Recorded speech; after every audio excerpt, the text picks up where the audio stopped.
So the PS5 Pro or PlayStation 5 Pro has been announced, and well, there is a lot of talk about one main thing about this system, and it's not the hardware and the specs and everything else.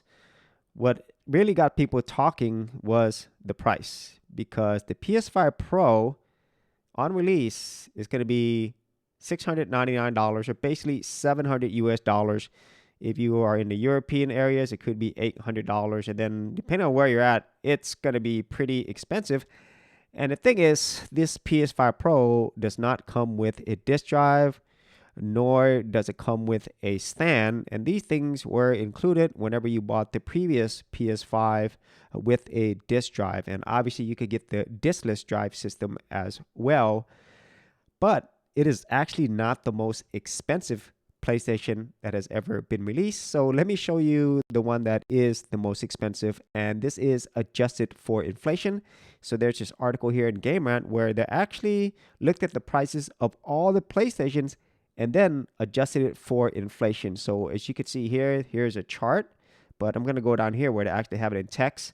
So the original PlayStation was a really awesome price, $299. That really shook the world, and that was the announcement that will go down in history as one of the best announcements for a game release console, because the Sega Saturn released really early, and I think it was around $599 if I remember correctly, or maybe it's $399. And PlayStation 1 just had one announcement, and that was $299. Shook the world. So as you can see, adjusted for inflation, that was actually $619.66. So definitely not a cheap console by any means. And I had to really save up a lot of money and sell some old systems in order to get my PlayStation 1. But if you look here, it's really the PlayStation 3 that is the most expensive. So as you can see here, the PlayStation 3 20 gig model that came out in 2006 came out at $499.99 or $500. But adjusted for inflation to 2024, it is $780.73, which is more expensive than the $699.99 of the PS5 Pro.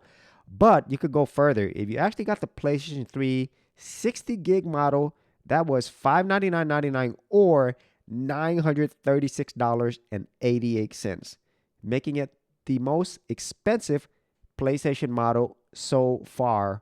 And if we look down here, they have other estimates here. So here's PlayStation 5 Pro by itself, but here is the Pro with the disk drive. It's going to come around $780.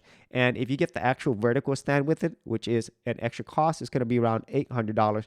A lot of money, but still not as expensive as the PlayStation 3. And so that's kind of where I think for some people, including myself, the overall sticker shock of this is a lot. But I seem to forget that back in the day, this was a lot of money as well. I just don't remember that. It's been so long. And I don't think most of us adjust things for inflation. We just remember the price that it was at that time. But it's not just the system itself, not including a disk drive, not including a vertical stand. And I think the disk drive is the most important thing. But what really sets it apart is, honestly, the games. Okay, because if you're going to be paying this much money for this system, it will have better hardware. But what really makes it worth getting? Well, it's really the games that makes it worth getting. And I kind of feel consoles, modern consoles, they're not what they used to be, because there's not really that many PS5 exclusives.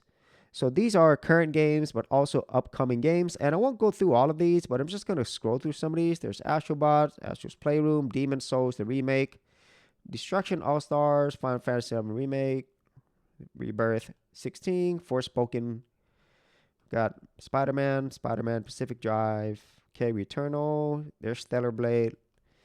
You know, you can see here as I scroll down, and these are upcoming games, Death Stranding 2, but there's really not that many. And as a whole, in general, you're looking at less than 50 exclusive games for the PlayStation 5. So what does that mean? Well, a lot of modern games nowadays, whether it's on PlayStation and especially on Xbox, it eventually is available on other platforms, specifically on PC through Steam. So here, PlayStation Studios, you could get a lot of these games on Steam through PC, and more than likely you're going to get better graphics with these, because with the PC you could actually have more graphic settings and more powerful GPUs and just more powerful hardware. Now, most of the times it comes to the PC maybe like a year or a year later, and so that does make it exclusive for a certain amount of time. But this really takes away a lot of the advantages of what a modern console provides, because back in the day, you truly did have exclusives.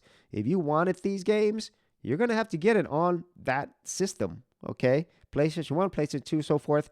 You couldn't get it on another system, at least not right away. And there were a few games that were available on multi-systems, so that was definitely there, but it's nowhere near what it used to be today, because today there are a lot of games that are available multi-platform, and so that exclusivity is really not a selling point for these modern consoles anymore, unless you're talking about maybe Nintendo. Nintendo still offers a lot of exclusive games. They're not going to be on PC, at least not right now. And so if you want the whole exclusive console experience, Nintendo is still where it's at. But from a value proposition, whenever you're looking at these systems, you kind of got to look at everything as a whole. And when it comes down to it, as always, it's always going to come down to the games. And this is where I kind of feel when you just look at the exclusive games, it simply doesn't make sense. And at a price of $700, and then if you get a disc drive, it is going to cost more. Let's just say around $800. You could actually build yourself a really, really powerful PC, which you can upgrade over time. And eventually, you'll probably get a lot of these really big Sony games on the PC as well. And so those are my thoughts on it. The PS5 Pro is expensive, but it's not the most expensive. But I kind of feel that it doesn't give you the most value for what you are paying. And so I myself, I do not have any console systems. I primarily just play retro games, and most of the times I'm playing that on the PC, but I do have a arcade cabinet back there, Legends Ultimate, so that's where I play a lot of my retro games. And obviously on the PC, I play a lot of them through emulators and front ends. And so I really don't feel a need to actually have a console because of the simple fact that you really don't have a reason to pay this much money, especially now, and you're going to be able to get it most of the times on other platforms, specifically PC, and have a better overall experience because of what you're able to do here. And at the same time, whenever it is on platforms like Steam, typically they're always going to have sales, and that means you're generally going to be able to get it cheaper than you would be able to get it on a PS5 Pro or PS5 regular. And so those are just some of my thoughts on this. If you actually had any thoughts on the PS5 Pro or previous PlayStation systems, be sure to leave it in the comments area below, and I'll see you on another episode.